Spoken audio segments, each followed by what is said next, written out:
Quem foi que te disse que precisa ser assim e assim para então Deus te encontrar, te ver e te abençoar? Quem disse que precisa ser desse jeito? Ei, Deus é perito em surpresas e fazer do impossível uma tremenda oportunidade para fazer um milagre na tua vida. Essa é a palavra de bênção que eu tenho para você hoje. Eu espero que você possa absorver a profundidade dessa palavra maravilhosa que Deus me deu para te entregar nesse dia. E olha, antes de mais nada, eu já quero dizer para você, essa palavra é uma resposta de oração. Pode ser que seja a sua, sabia? A crise, para algumas pessoas, pode realmente trazer muitas dificuldades. Mas até mesmo a crise, para alguns, pode ser oportunidade de lucro. Sabia disso?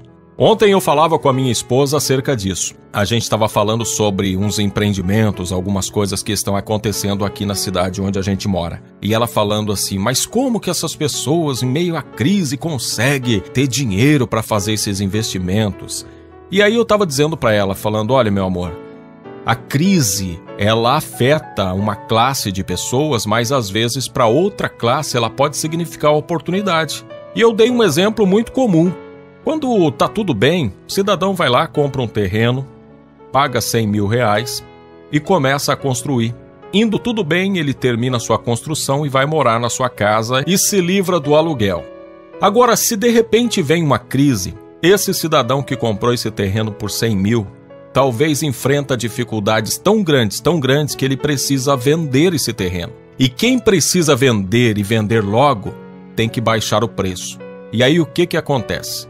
Aparece alguém que tem dinheiro guardado e um terreno que vale 100 mil, o cidadão vai lá, às vezes compra por 50. Por quê? Porque tem alguém desesperado para vender, porque precisa acudir a família numa outra coisa mais urgente. Então você percebe que a crise de uns pode significar oportunidade para outros? E isso acontece muito. Muitas pessoas em meio à crise conseguem oportunidades de ganhar muito dinheiro. Mas eu não quero falar desse tipo de crise, não. Eu quero falar de alguém que enfrentou uma crise, mas que essa crise, para esse alguém, foi uma ótima oportunidade para ele ser abençoado. Abra sua Bíblia na carta a Filemon, versículo 8. Eu nem disse capítulo, porque nessa carta só tem um capítulo mesmo, então é apenas o versículo. Carta a Filemon, versículo 8. Está escrito assim: por isso, mesmo tendo em Cristo plena liberdade para mandar que você cumpra o seu dever, prefiro fazer um apelo com base no amor. Eu, Paulo, já velho e agora também prisioneiro de Cristo Jesus, apelo em favor de meu filho Onésimo, que gerei enquanto estava preso. A situação aqui é Paulo, preso, encarcerado, escrevendo uma carta para um grande amigo, um irmão na fé chamado Filemon. Filemon, na sua propriedade, tinha escravos. Um dos seus escravos simplesmente fugiu. Deu no pé. Esse escravo chamava-se Onésimo. Onésimo, nas suas muitas andanças em meio à sua fuga, veio acabar sendo preso e foi parar na mesma prisão em que estava Paulo. E dentro daquela prisão, encarcerado, Onésimo conheceu a liberdade. Essa é a história de um escravo que encontrou sua liberdade dentro da prisão. Parece estranho, não é? Pois é, Deus tem as suas formas de agir, os seus meios para nos abençoar. No caso de Onésimo, Onésimo era um homem escravo duplo. Por quê? Ele era uma propriedade de Filemon. Naquela época, a escravidão era algo permitido naquela cultura, naquele tempo. Então, Onésimo era propriedade de Filemon. E Onésimo não quis mais ser escravo. Fugiu, saiu daquela propriedade, ganhou a estrada. Agora, perceba que Onésimo não era só escravo de Filemon. Onésimo também, como muitos dos seres humanos, era escravo do pecado. Ele ainda não conhecia Jesus Cristo e, tão logo, não tinha sua salvação. Mas quando Onésimo se acha preso e dentro dessa prisão tem um servo de Deus chamado Paulo, ali ele conheceu a liberdade. Ele recebeu a salvação por meio da palavra que Paulo pregou a Onésimo. Onésimo passou a ser livre, livre do pecado.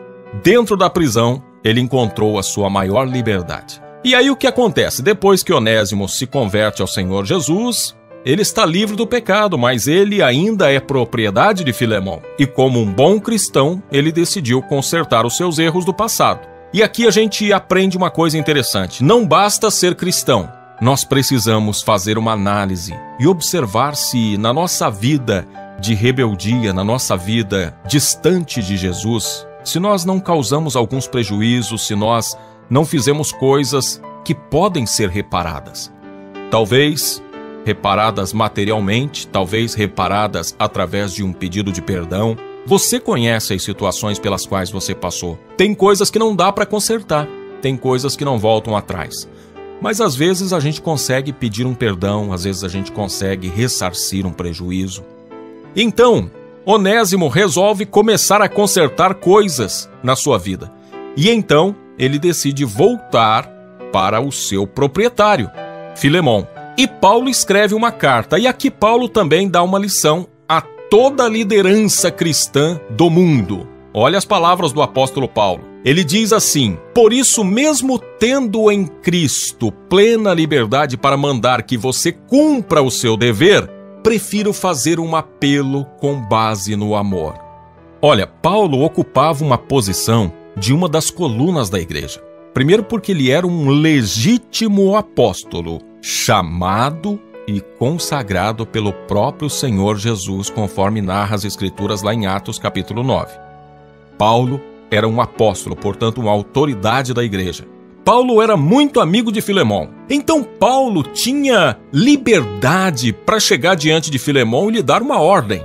Dizer: Filemão, eu ordeno que você recolha esse Onésimo aí e o liberte, deixe ele viver numa boa aí na sua casa, trate bem Onésimo, porque você também é cristão, você tem que dar o exemplo, viu, Filemão? E olha, eu que sou uma autoridade eclesiástica sobre você, estou te ordenando.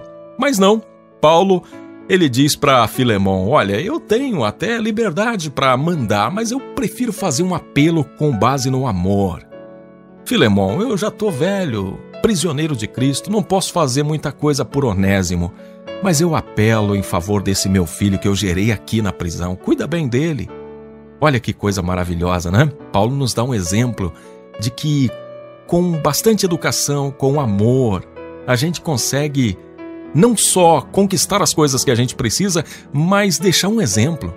Hoje, mais de 2000 anos depois, nós estamos aqui em torno dessa carta falando bem de Paulo, do seu comportamento.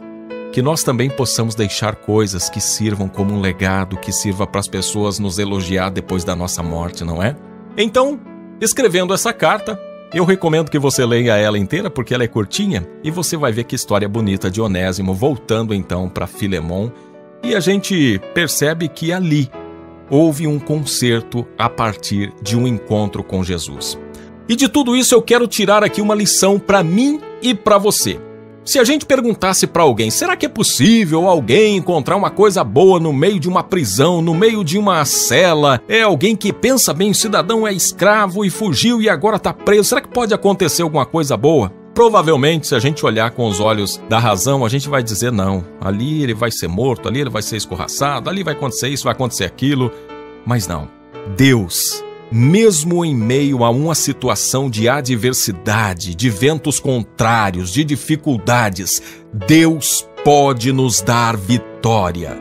Ei, pare de querer traçar planos para Deus te abençoar, pois Ele sempre tem um plano melhor do que o nosso. E quando Ele quer te abençoar, não interessa qual seja a situação que você esteja vivendo. Talvez você olhe à sua volta e diz: nossa, mas eu nessa situação que eu estou aqui, calma.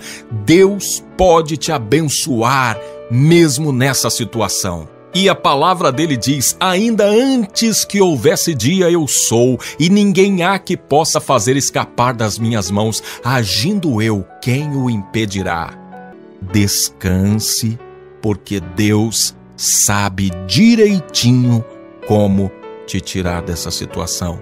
Deus sabe como fazer para te abençoar, te dar vitória.